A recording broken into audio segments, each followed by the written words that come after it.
Hi friends, good evening. Yes, once again welcome to our Dream Live. Yes, live as you dream.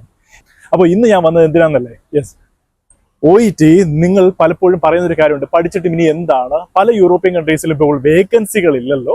Okay, അതുപോലെ തന്നെ UK ആയിക്കോട്ടെ, Ireland ആയിക്കോട്ടെ, New Zealand ആയിക്കോട്ടെ, Australia ആയിക്കോട്ടെ, പല സ്ഥലത്തും ജോബ് വേക്കൻസികൾ തന്നെ ഇപ്പോൾ ഇല്ലല്ലോ. പിന്നെ എന്തിനാ OET പഠിക്കുന്നത് എന്ന് നിങ്ങൾ പറയുമ്പോൾ എനിക്ക് നിങ്ങളോട് പറയാനുള്ള മറ്റൊരു കാര്യമുണ്ട്.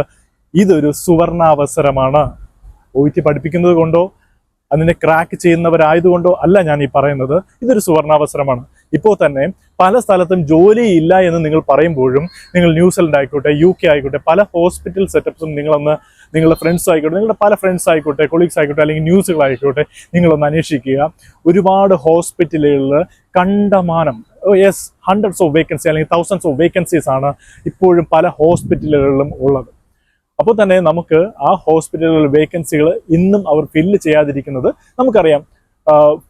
പല യുദ്ധങ്ങളായിക്കോട്ടെ, അതൊക്കെ വാറിന്റെ ആ റീസൺ കൊണ്ട് തന്നെ ഫിനാൻഷ്യൽ ക്രൈസിസ് പല യൂറോപ്യൻ കൺട്രീസും ഇന്ന് ഫേസ് ചെയ്യുന്ന ഒരു ഇഷ്യൂ ആണ്.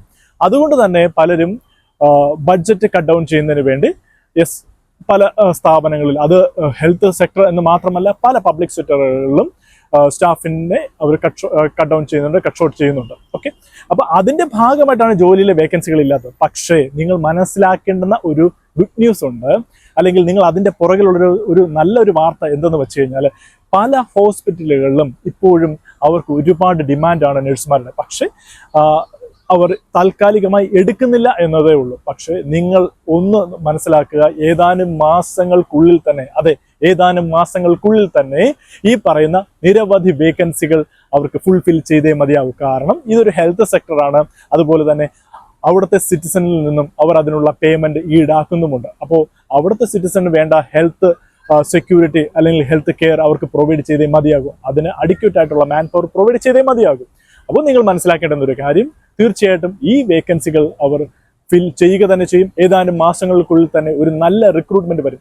അതിനോടൊപ്പം തന്നെ എനിക്ക് നിങ്ങളോട് പറയേണ്ട മറ്റൊരു കാര്യമുണ്ട്.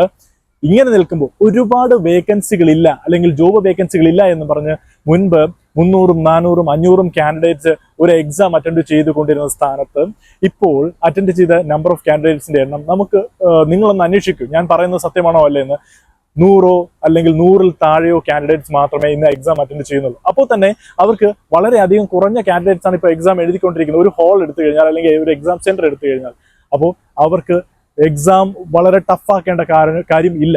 കാരണം ഒരുപാട് കാൻഡിഡേറ്റ്സ് ഉള്ളപ്പോൾ എക്സാം ടഫാക്കേണ്ട കാര്യമുണ്ട്. കാരണം അവർക്കത് സ്ക്രീൻ ചെയ്തേ മതിയാകൂ. ഇപ്പം 500 പേര് എക്സാം എഴുതി കഴിഞ്ഞാൽ 500 പേരെയും പാസ്സാക്കുക എന്നുള്ളത് പോസിബിൾ ആയിട്ടുള്ള ഒരു കാര്യമല്ല. പക്ഷേ ഇപ്പോൾ 100 പേരാണ് എഴുതുന്നതെന്ന് വെച്ചോളൂ. അങ്ങനെയാണെങ്കിൽ ഈ 100 പേരിൽ നിന്നും അവർക്ക് എത്ര പേരെ കട്ട് ഡൗൺ ചെയ്യാൻ പറ്റും? അപ്പോൾ തന്നെ അവർ ഒരുപാട് എക്സാം ടഫ് ആക്കുക എന്നുള്ളൊരു പ്രോസസ്സ് ഇപ്പോൾ വളരെയധികം മാറ്റിയിട്ടുണ്ട്. ഇപ്പോൾ ഈ കഴിഞ്ഞ നാളുകളിൽ ഒരു റീസെന്റ് സ്റ്റഡീസ് നോക്കിക്കഴിഞ്ഞാൽ നിങ്ങൾക്ക് മനസ്സിലാകും, എക്സാം വളരെ ഈസി ആയിട്ടുള്ള മൊഡ്യൂൾസിലൂടെയാണ് കടന്നുപോയിക്കൊണ്ടിരിക്കുന്നത്. അപ്പോൾ ഇപ്പോൾ നിങ്ങൾ പ്രിപ്പയർ ചെയ്യാണ്, ഇപ്പോൾ നിങ്ങൾ എക്സാം അറ്റൻഡ് ചെയ്യുകയാണ് എന്നുണ്ടെങ്കിൽ OET നിങ്ങൾക്ക് വളരെ സിമ്പിൾ ആയിട്ട് ക്രാക്ക് ചെയ്യാൻ കഴിയും. ഒരിക്കൽ കൂടി ഞാൻ പറയട്ടെ, ഞാൻ നിങ്ങളെ OET പഠിപ്പിക്കുവാൻ വന്നവനല്ല, OET പാസ്സാക്കിക്കുവാൻ വേണ്ടി തന്നെ വന്നവനാണ്. അത് ഈ കുറഞ്ഞ നാളുകൾ കൊണ്ട് തന്നെ ഞാനത് പ്രൂവ് ചെയ്ത് കഴിഞ്ഞു, അല്ലെങ്കിൽ ഡ്രീം ലൈവ് അത് പ്രൂവ് ചെയ്ത് കഴിഞ്ഞു.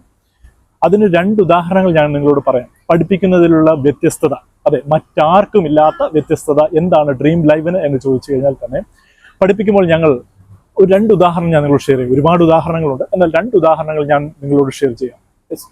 ഇപ്പോൾ റൈറ്റിംഗിന്റെ മൊഡ്യൂൾസിൽ ഞാൻ ഒരിക്കൽ ഇൻട്രൊഡ്യൂസ് ചെയ്ത ഒരു ടെക്നിക് ഉണ്ട്, ദാസ് റിബർ CSW. അതെ, ഇങ്ങനെ ഒരു കോഡ് ആരും ഇതിനു മുമ്പ് സ്വപ്നത്തിൽ പോലും കേട്ടിട്ടില്ല, അല്ലെങ്കിൽ മറ്റൊരു സ്ഥാപനത്തിൽ നിങ്ങൾ കേട്ടിട്ടില്ല, ഡ്രീം ലൈവിൽ ഒഴികെ.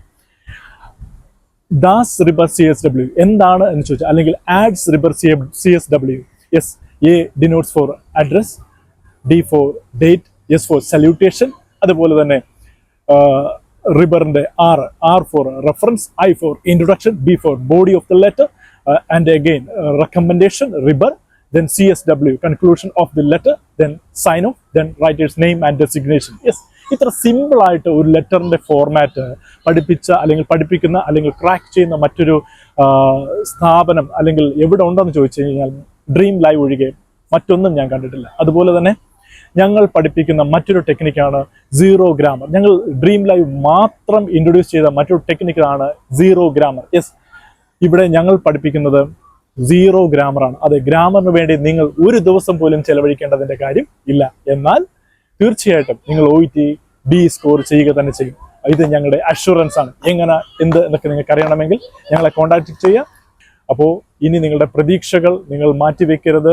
OET പഠിച്ച് പാസ്സാകാൻ നോക്കൂ. നിങ്ങളുടെ കയ്യിൽ ഒരു സെക്യൂർ ആയിട്ടുള്ള ഒരു ബേസ്മെന്റ് ഉണ്ടാക്കി വെക്കൂ. അതെ, അടുത്ത ഭാവി നിങ്ങൾക്കുള്ളതാണ്. നിങ്ങളുടെ പ്രത്യാശകൾ മങ്ങാതിരിക്കട്ടെ. യെസ്, എപ്പോഴും ഞാൻ പറയുന്നത് പോലെ live as you dream. Yes, so once again ഞാൻ സൈൻ ഓഫ് ചെയ്യുകയാണ്. അപ്പോൾ ഇതുവരെ ഞങ്ങൾ ചാനൽ സബ്സ്ക്രൈബ് ലൈക്ക് ചെയ്തിട്ടില്ലെങ്കിൽ നിങ്ങളുടെ സപ്പോർട്ട് ഞങ്ങൾക്ക് അനിവാര്യമാണ്. അപ്പോൾ തുടർന്നുള്ള ദിവസങ്ങളിൽ ഞങ്ങൾ പുതിയ ഇൻഫർമേഷൻ വീഡിയോകളായിട്ട് ഞാൻ വീണ്ടും വരുന്നതാണ്. അപ്പോൾ വരെ ബൈ.